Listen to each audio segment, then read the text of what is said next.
that again. Hey, and welcome to the Landlord Tenant Show with Miss Rindy and Miss Keita. Hi. Okay, so today we're going to talk about some news that you can use in regards to real estate in Detroit. Now, there's two articles I'm going to start off talking about. One of them talks about a down payment assistance that is being offered right now.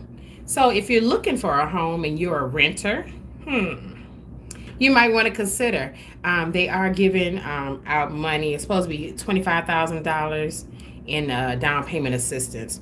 There is a link in the article, and I'll make sure I put it in the information in regards to as far as how much for you to qualify. Let me get the words out of my mouth.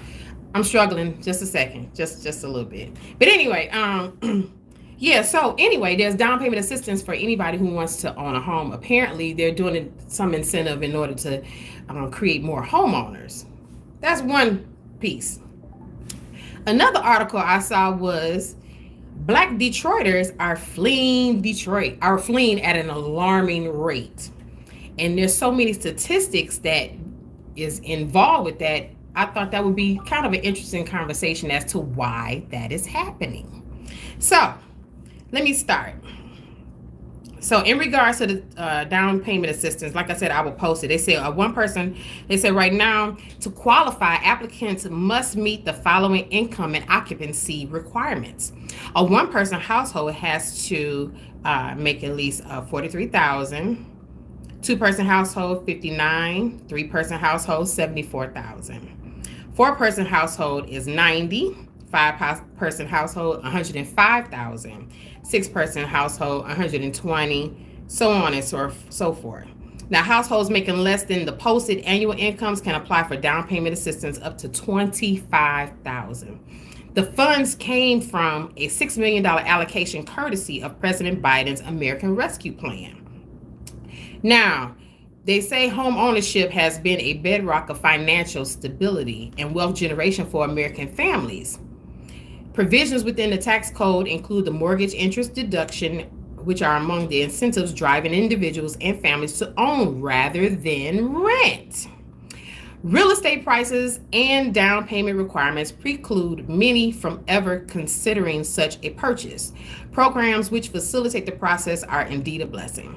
So again, in the website to apply, it's DetroitDPA.org. That's Detroit, Detroit, D as in dog, P as in Papa, A as in Alpha, .org. So that's one aspect of the article. You have anything to add to that? She probably don't, because she's a landlord. So why would she want you to buy? That's not true. That is not true. I know it's not. I'm just messing with her because I ain't got nothing better to do. I think you guys should purchase.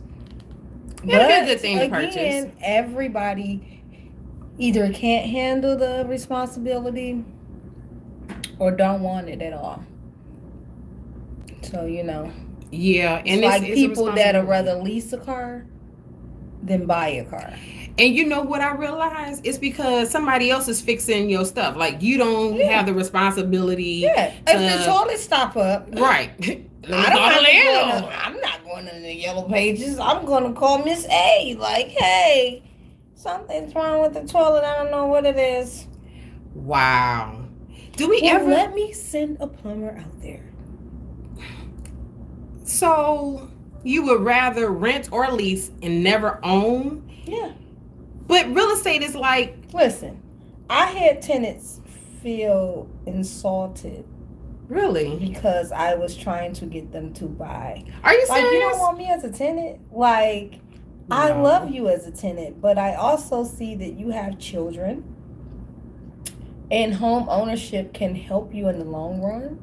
Like, by the time they graduate, you can, like, pull out a home equity loan maybe to take care of some of the information that you can't take care of right out of pocket. Right. Or that you haven't saved. That's a part of saving, really, So it's a loan, but you got the Yeah, equity. You can or emergency come. You true. have an emergency. It's unfortunate because a lot of people live paycheck to paycheck, Which is unfortunate. but and they really don't have that emergency fund, that savings account with $6,000 to $10,000, just in case. Right. So a home equity line of credit comes into play for a lot of people if they have it. Yeah. Yeah. Well, I guess, and I get you don't want to have that responsibility, but at what point are you generating any type of wealth? Would be my question. How are you generating wealth if you're not doing it via real estate? And do you have your life insurance policies? Are they paid up? Some people don't care about that. It's Maybe. not enough people that is even interested in the future. They are worried about today. I mean, I get They living go in a as far moment. as next week, I mean, next payday. but see, I get living in a moment, but if I'm living in a moment, it's not for the money part of it. It's just you being present for that moment. I don't get that at all. But I'm gonna leave that alone. Anyway, so the next article is that, like I said, Black Detroiters are fleeing the city at an alarming rate. Now check this out. Now these are some statistics. Now they say it's tough to find opportunities in Detroit. They said since 2000, Detroit has lost about 295,000 black residents, or 37.4% of its African American population. No other American city has lost more black residents. They don't Now, have them. but check it. Then it said, well, there was a time where there was a lot of us. Matter of fact, we were so concentrated, it wasn't even funny, and people had a lot of kids. People are not having children at the same rate as they were back when I was growing up. That's why the schools were all occupied. We had a lot of people in the schools. I remember each class had at least 30 kids in each It's class. Am I missing something? Because I yes. remember. It's unfortunate that when people make more money, they want a different standard of living. So they either A, move to the suburbs, or B, move out of the state for a different pay wage. Like, hey, they start nurses off at $36 here, out there, but here they starting them off at 22. But that, To some people, that's a reason to move. And unfortunate, people make their money off the city and they move out of the city. They don't make their money in the city and say, hey, I'm going to invest in my city, in Detroit. They pimp Detroit, just keeping it real, and they leave. Okay? And then the people that live in the suburbs that has the education or the skill set, they work in Detroit. It's always been like that. Detroiters have to go to the suburbs to make money, and people in the suburbs come to Detroit to make money. We can't make money in our own city because it's saturated with suburbaners that's making the money. And the jobs that's left for us is low budget. It's things that our children can do, like work at McDonald's, Burger King. It's not no mom and pop shops and nothing like that, not saturated. The gas stations, people work there. I mean, just keeping it real. Downtown Detroit is saturated with what? If you go down there and say, where do you live? Well, the Not article here. tells you. I'm gonna tell you. The article tells you. It says while Detroit's white population declined by 44,000 between 2000 and 2010, it has since grown by more than 5,100. Its Hispanic and Asian populations have also grown. Now, Black people now account for 77.2% of the city's overall population, compared to 82.2% in 2010, when Detroit had the highest percentage of black residents in the country. Now, the statistic, well, here we go. Let me see. Where is it at? They said for black Detroiters, the increase of the median income was only 8%, while white Detroiters rose 60%. So 8% for black Detroiters, an increase of median income, versus white Detroiters 60%. Yeah. And it says that's white Detroiters though. And it says according to Detroit, you know, the white Detroiters live in the historical districts, you know, where midtown or downtown. Yeah. Those are all the higher income living and all the higher residency. Like a house on Boston Edison is gonna be, I don't know, 300,000. When they probably bought it during the time of what, like 2008, for about 60,000. Yeah, so now it's like 300,000, and then you go around probably the corner. You go right around the corner or right across Woodward, and it's like 60,000. Yeah. But that's what black folks have. And that was one of the things that it was saying, that they said the average income of a white Detroiter is $46,000 compared to $32,000 for a black resident. And the unemployment rate for black Detroiters is 1.5 times higher than white residents. Now, we know that they said Detroit Future City, which is an organization, they found that Metro Detroit's fastest growing, well-paying jobs are disproportionately going to white workers. About 16% of black workers in the region are in so-called growth occupations, compared to 26% of white workers. Now, jobs that are considered growth occupations, if they are growing at the same or higher rate than the region as a whole, pay at least a middle-class salary, which have increased wages between 2014 and 2019 and employ at least 300 people. That's not a lot of people. And most of the jobs pay more than $73,000 a year. Go figure. Yeah. And it's interesting because they got people who are native Detroiters. This article is interesting. It came out of the Metro Times. But I find it interesting because why they were talking about some of the people that they interviewed, how the opportunities that they were looking for, just like you said, were in other states. One guy said one woman said that she was a DJ. She couldn't hardly get any opportunities. Went to, I want to say, DC, was getting opportunities left and right. There was another person went to Baltimore, left Detroit, went to Baltimore, got opportunities left and right. Somebody else went to Atlanta, got opportunities left and right as an artist. And so now it's like, what are we doing? And I guess my thing is, this being the motor city, this being the motor capital where the cars are being built by the three major U.S. companies. You mean to tell me you're not trying to do anything to keep the people here? And one of the problems that I know that is an issue is making sure it's family oriented. Yeah, you got the whites moving into Midtown as well as downtown, but are they starting families? And if they are, where are they sending their kids? Are they going to the Waldorf, Detroit Waldorf, I think, school, which is downtown?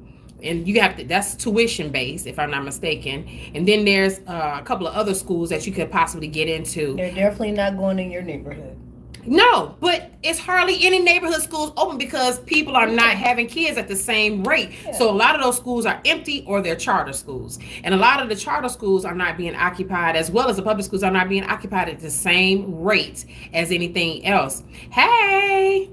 So I find it quite interesting that all of these issues are coming about at the same time that they're gentrifying Detroit. They'll fix downtown and the in Midtown, but as far as outside of that area, that's what needs fixing for sure. And a lot of the monies, like it was talking about also in that article, how whites are more likely to get loans than blacks, and it's like at a certain rate. I'm not about to go through the article again, but the thing about it is, people even making the money are not getting the loans necessary to even purchase a home, and it's really foul. Yeah, You mean to tell me they'll I make approve you more like- than this couple over here? My family makes more than this couple over here, and they're able, because they're white, are able to and it's not, I'm not saying it's their fault, but what I'm saying is there's a level of discrimination, and it's disproportionate, bottom line. So I can make more and I still get denied a mortgage loan. Yeah, and if you get it, your interest rate is through the roof. I know, and the interest rates now are ridiculous. And then somebody next door to you is like, "Oh yeah, girl, I gotta live at like 1.something%. My payment is $887 for this $236,000 home. 1.5 entrance, and the lady next door is paying 16. Yeah, she's paying 1,600. Yeah, to live on this block, right? You know, and you like, how that work? But y'all got a 4-bedroom, 2.5 bath. You know, and it's done. Let me tell you, it's done a lot. I had an investor that came and bought a property and got it appraised as repaired value, and the as repaired value was like $149. Repaired it to the as repaired value, and had an appraiser come back out to reappraise it after all the repairs were done. Wow. And they appraised it for $69,000. She had to call in, okay, and complain to get what she was supposed to get. Wow. Because the white woman that came out turned her down, like $69,000. Like, excuse me? How did it go from 149 to 69,000? And that's another thing. Like, what are we doing? We're constantly, you know what? I'm about tired of the robbery. It's like you're constantly getting robbed. Like, how does that even work? I don't. It's almost like going to a restaurant and they don't put the prices on the menu. Yeah. So if you order, it's like, oh, that steak is $69. Yeah. And then if somebody else order, they like, oh, it's on sale for $25. Right. You like, I don't like shopping at places that don't display the price. Neither do I. Because I don't want you to try to. I don't care about the favor, but I do care about getting played. Okay, so if you have a car lot and it's like, these cars don't have no price on them, you just pulling prices out the back of your crank, like, oh, this is $69.99. You like, oh wow, really? Yeah. Well, let's see what you qualify for before we give you a price. Yeah, no. How does that work? But the thing about it is, this is nothing new. Yeah. They've been doing this for years. Yeah. For years. Since to keep you in a certain place, a certain level. But they also need you black folks to stay in this city. But here's the problem. Hey. But that'll make sense, though. Listen, the others are complaining. You guys are making money, and you're moving out there as far as you want to go. Get back here. Get back here. Get back here. But I'm sorry though. You telling me this is why I said those two articles to me makes no sense. You're saying I'm getting assistance, but yet there's a possibility I may be declined. So yeah, but I want to give you assistance here. All right, move around the corner or something. Move around the corner. Hey, stay here. Stop trying to jump over the river. This is the reason why people leave. They leave the state because while there's opportunities there that actually value their skill set, their work ethics, their background, anything they have to offer that is of value, they're paying them for what they are worth. We are not paying the people what they're worth, and this is why they're leaving. I don't blame them. I would too. Matter of fact, in all honesty, city because I've traveled the world. I came back. I didn't want to come back here. Let me just be honest. I didn't. I love my city. I really do. I had really high hopes in making a difference in the city because I care that much about the people. And I do. It may not seem like it to anybody that, I'm not going to even go there. But the thing about it is, no, I do. I care about the people, and I want us all to do better. And I'm always working towards ideas and just different things to get us to the point where we are free from a lot of stuff. However, if there's no incentive for me to stay and somebody else knows my worth and is going to pay me for it, why shouldn't I leave? I'm just trying to understand. How are we supposed to keep people here if this type of stuff is going on? If black folk are leaving Detroit at an alarming rate, as it said, but yet you're giving me an incentive that I could possibly be not even qualified for based on your terms, and also I may get turned down. Help explain. It don't make sense to me. That don't even make sense at all. That's why I brought those two articles together. Because I was like, okay, so you're giving me down payment assistance, but there's a possibility I may be turned down based on the color of my skin. Help me.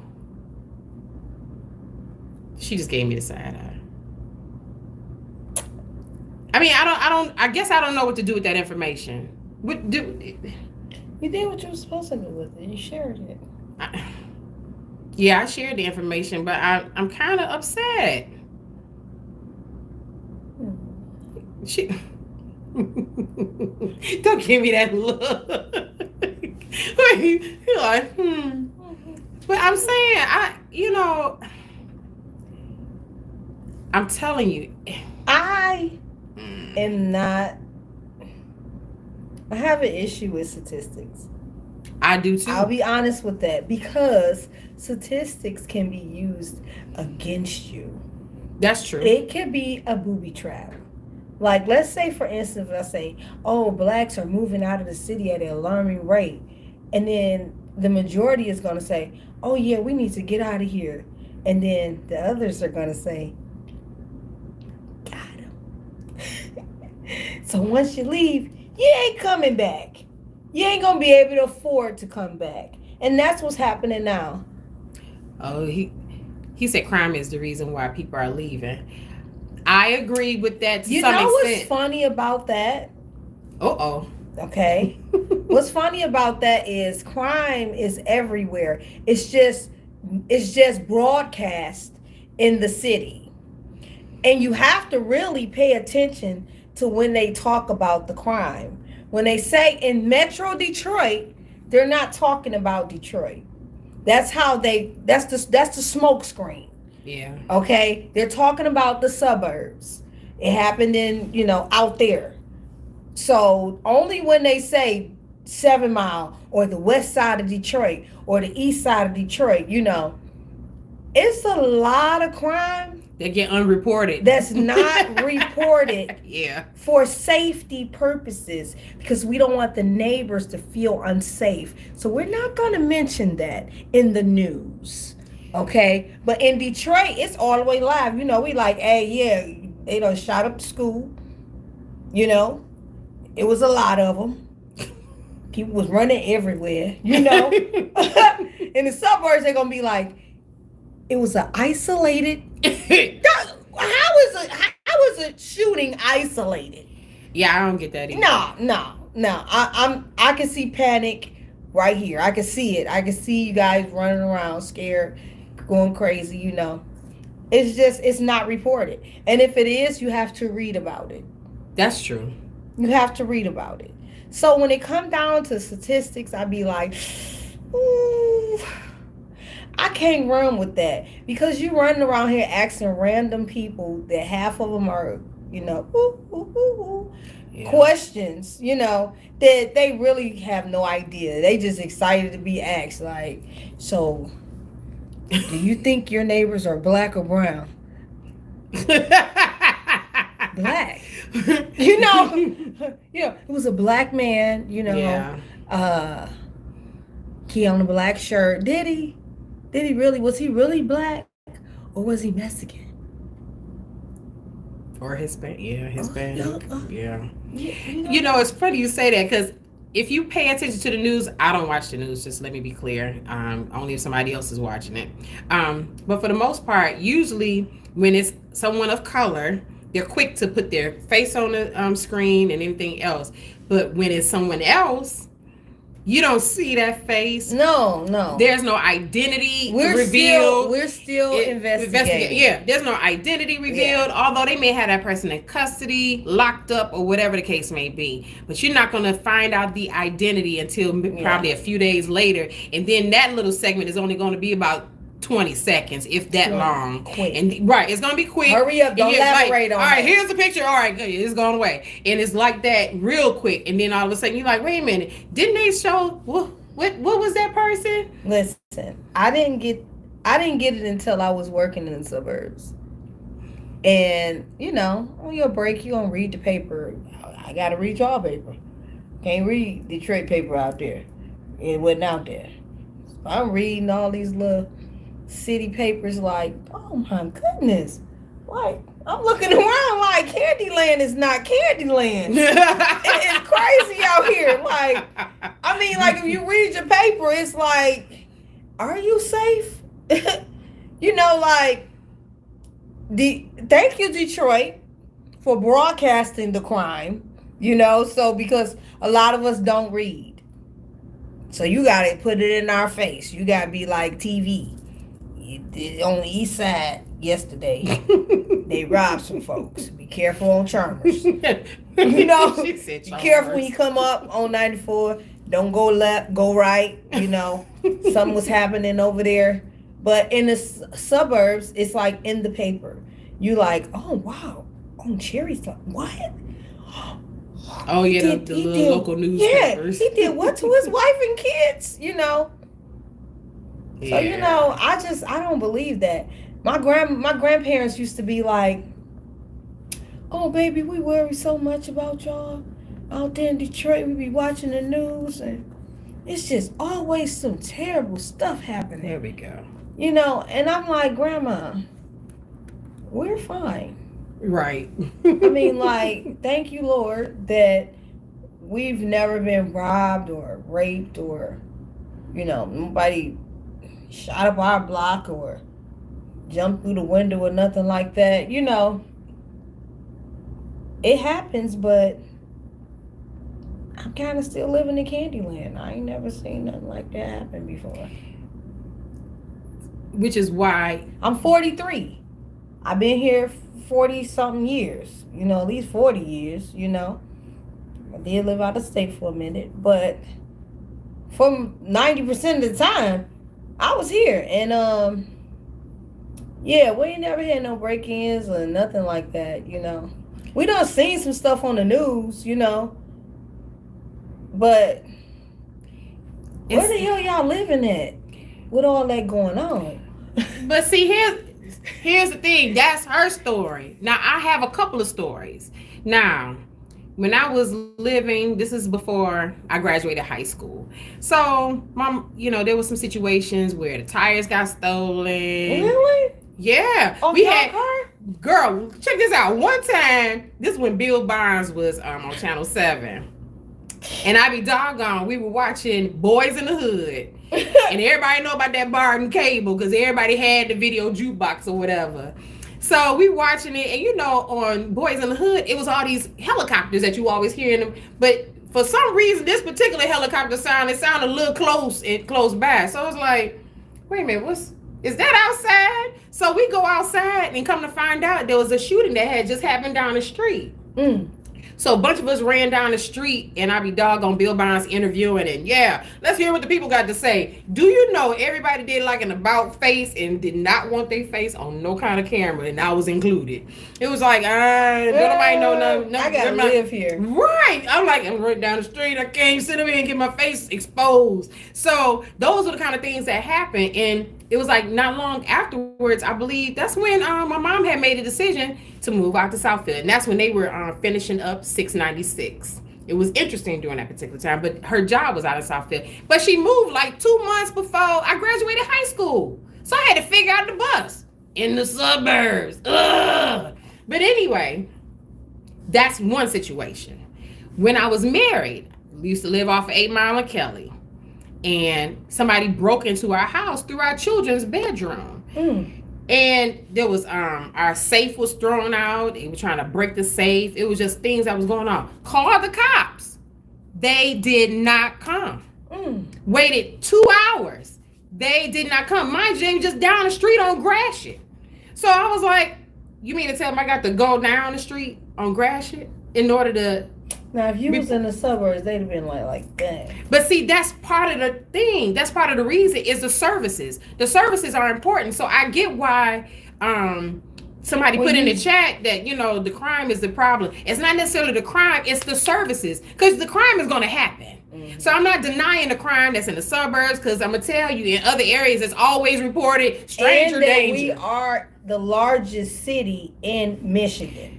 We are the largest city in Michigan. I'm not trying to be funny, but some of these suburban areas, they have the money and the manpower because it's only 6 blocks. Okay, so if you got 6 to 10 blocks, I even give you 20. If you got 20 blocks and you got like 20 cops, I mean, are you serious? Somebody can't come to one of them blocks in 10 seconds? I mean, 20 minutes, 10 minutes? But there's the disproportion. Because they're probably not, the city's not probably getting the funding, and they're not allocating those funds, I don't think, appropriately. That's a whole nother conversation. It's poor management of the funds. Yeah, I agree. And everything when it comes down to the city of Detroit. Detroit is extremely large. Yeah. You could ride around Detroit for a whole hour from the east to the west side. You know what I'm saying? True. That's a whole hour. If I go to Madison Heights, I'm like zip, and I'm in Troy. You know what I'm saying? Right. So, you know, it's kind of... But it's kind of highway robbery because of the taxes, for one. Yeah, our taxes are high as I don't know what. Our taxes are through the roof. But, again, what are we really getting for all these taxes, you know? Yeah. What are we really getting? I mean, we ain't got 6 garbage cans or nothing in front of our house. We got 1. All right? She said 6. You know, I get, I mean... Y'all got a blue one, purple one, and green one. Oh, I got a red one. A red and a black one. The red one's supposed to be recycling, though, so... The green was supposed to be recycling too. What are you talking about? Exactly. I don't know what y'all got going on out there, but I'm just saying, you know, Detroit is the largest city in Michigan. Yeah. We all know that. And the funding is not there as it should be. The funding should be there. The funding is there. Who's handling the who's funding? Allocating those funds? Okay, that's the problem. Somebody living on a high hog off the funding. Because in certain areas of the city, the lights don't even go out. You know what I'm saying? When we had them little cheesy blackouts during a couple months ago. Yeah, I worked downtown, and guess what? Those lights were on, baby. Could have been a generator. Girl, them lights was on. You don't think it was a generator kicked in? No, the whole downtown was lit up. But as soon as it was like black. Yeah. Yeah, don't play with me. Midtown was lit up. Downtown was lit up. You passed that, lights out. But you know, there was, in regards to like policing, there was a time when you were required to live in the city to even work those type of city jobs. That left it was before I left the east side. Girl, so the police is walking around downtown. They walking around downtown. Yeah. That's where the funds are at. All the funds are downtown. That's where the funds are at. Period. And it's because they be copping all around downtown, riding bikes. They on the horse. You know, downtown is so safe. I mean, hey, if I had it, I just might spend $3,000 a month to live in one of them high rises, you know. Like, oh, I feel so safe. Right. And then one of the things in the article was talking about the blight unoccupied homes that are like deteriorating and Half everything. of the unoccupied homes, just to let everybody know, are owned by the city. Yeah. Okay? The land bank. That is the city. That's y'all blight. It's not us. Y'all not cutting the grass. Y'all not de-weeding. Y'all not keeping the trash. No. Those are city-owned homes. It's not too many homes that's vacant. That's not. Everything is owned by somebody. And the majority is either the city or the bank. Yeah. Or some investor that came and bought up some stuff, not naming no names. Okay? But that's your blight too. This just all, went all throughout the city over there and bought all them houses. Yeah. And Herman Kiefer. Yeah. Oh yeah. Oh yeah. Oh. Yeah. Yeah. And it's just sitting there. And it is just sitting there. Unoccupied. Unoccupied blight. Now I remember I was listening to one of our local station host or whatever, and she had an individual on there. This before the Little Caesars Arena came about. Somebody had called in and was talking about the apartment that was one of the apartments that they were staying in that area around Cass Corridor. Started out, he said that, yeah, I was paying like $500-$600 a month for rent. He was like, then it went up to like $1,000. And this was like probably 2000, oh my gosh, maybe about 2014, 15, he was talking about it. He was like, it went up to like $1,000. And he was complaining that, how am I able to afford? And then somebody else in the article said the same thing. Like my rent started out low, then all of a sudden it wasn't no $25 increase, no $50 increase, not $100 increase. These were hundreds of dollars. And so to the point where people can't afford to stay. So now they have to move in order to find somewhere else to live where they can afford to go. What do you do with that? You know what I'm saying? Like my wages didn't increase, but the rent does. And a lot of times when they talk about inflation and things of that nature, it's bothersome that you say, oh, we got inflation, but you don't inflate my check. Inflate my check so I can, deal with the inflated prices that we got going on, as you so-called say. And to me, it's always, like you say, a smokescreen. To me, it's BS. And I say that for something bigger, for whatever it is. And then my thing is a means to try to keep you down. This is why I'm saying it's actually good to really own. Start a means of finding a way to have generational wealth. You want things to be passed on to your kids, your children, your children's children, your children's children's children. If you're able to do that, then you're able to have a legacy. That's the whole point, is to have a legacy. And a lot of people don't think about that. Like you said, they're in the right now moment, but those things we should all be thinking about. It should always be there. One of the things that I have a problem with us is that we think that we got to always kick people out at 18. There are other families who have 3 generations living in one huge house and everybody contributes. But because of trust, people don't have that in their mind to do either. They're like, oh, nah, he ain't staying with, Johnny ain't staying with. And I can understand you got some thieving cousins and, whatnots and things. Howsoever, I need you to think about, in a sense, where you're in a household where everybody trusts each other. The siblings trust each other, and everything else that comes along with it. That way, everybody can raise the grade. You know what I'm saying? Everybody can be part of the legacy that's being left. I'm just saying. You got quiet. And I was listening. I'm sorry. I was listening. You were very passionate about that. Because I just want my people to be good. I want us to be free. I want us to have. I want us to get it all. Get everything that we deserve, that we earned, that we should have already had. That's why I'm so passionate about it. Because I'm on that trail. I'm in that thought process. I'm working some things out right now. I can't share with you right now. But there's things I'm doing in the moment to try to make sure a legacy is left for my children. Not only my children, my children's children.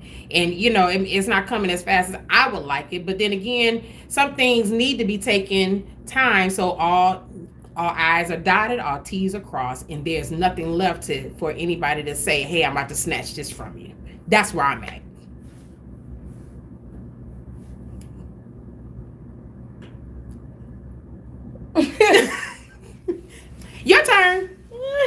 think I've said enough. Are you sure? Yeah, I think I've said enough. You were great, huh? Thank you. Yeah.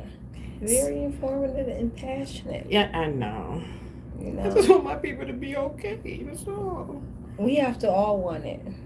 You're right. I can't do it for everybody. We have to all want it. I mean, I'm not trying to be funny, but when a judge say ignorance of the law is no excuse, they mean that. Because you can give all the information that you want. True. I could be like, Lakita, they giving out free water on 9 Mile and Gratiot. You could be like, girl, I don't feel like going all the way ain't over nobody there. about to go all the way. That's the east side. Girl, that's too far. You said Gratiot. You got gas money? You said Gratiot. I mean, I don't need no water that bad. But you're right about that. People will move when they think when they feel like it. When they feel like it, you know. Well, You can't just, you know. You can give the information, well, but you know, you can lead the horse to the water. you can't make them drink it. Okay, how much you chopping that sucking? Why you gonna chop this? Look, put your head down. What? You do like this. The horse could be like, FYI, that didn't look good. what? What you just did. Because your mind. It's all in the mind. It's all in the mind. Tell her she shouldn't do that. It's all in Tell the her she mind. shouldn't do that. It's Not all, on screen. It's all in the mind. Her mind is in the gutter. It stays there. So anyway, Yeah. on that note, real talk. We appreciate everyone who's joined and anybody who's going to watch afterwards. But bottom line, make sure you look into the whole down payment assistance. Again, that website is Detroit, D as in dog, P as in Papa, A as in Alpha.org in order to qualify for that assistance in making sure that you meet those requirements. But think about generational wealth. Think about those things and owning instead of just renting and leasing. Like, ownership is a good thing, but there's a deeper thing that comes with that. Make sure that you not only own, but you, how do they say, have a trust. Start you one of those where you control everything but own nothing, if you get my drift. If it's in the trust, then you're not touching it. See, the smoke screen is. Yeah, that's the They smoke got our screen. people caught up on wanting to own. But on the flip side, what you're supposed to own is your straw man. Okay? That's another So conversation. therefore, Mm-hmm. it's powerful to put things in the trust. It's powerful to, even if you don't have a business, you are a business. Your name is a business. If you can't think of nothing, hey, my name is Arendi Alexander. LLC. LLC. Okay? Arendi Alexander LLC. That will be the business. Period. Well, what does it do? Consulting. There you go. Okay? Consulting. So but you need to have everything in your LLC and put all of that in your trust. So your trust owns your LLC. Period. They didn't teach us that. They taught us, use your crediting. Yeah. Go get this, that, and that. No, I'm going to use this person. Hey, girl, how you doing? She going to get this, that, and that. And I'm going to own her. And then this trust going to own it all. Exactly. Mm-hmm. Yeah. Yeah. I'll have to show you a book about that later. It won't be today. But anyway, you guys have a wonderful evening. Thanks for joining us. And until next time, if you have a subject that you would like to be discussed or research or whatever, our number is 947. I don't know about the research. But anyway, 947-234-4633. Again, 947-234-4633. Pay your rent. It's I the can't first today. Of the month. I can't. It is the first of the month. Well, that was yesterday. Pay your rent. They good yesterday. until the 5th. Pay See, your rent. here you Still go. got time. Here you go. There you Still go. got time. It's time to go. Pay It's time to go. Pay your Goodbye. Love you. Pay your rent. Yep. Uh-huh.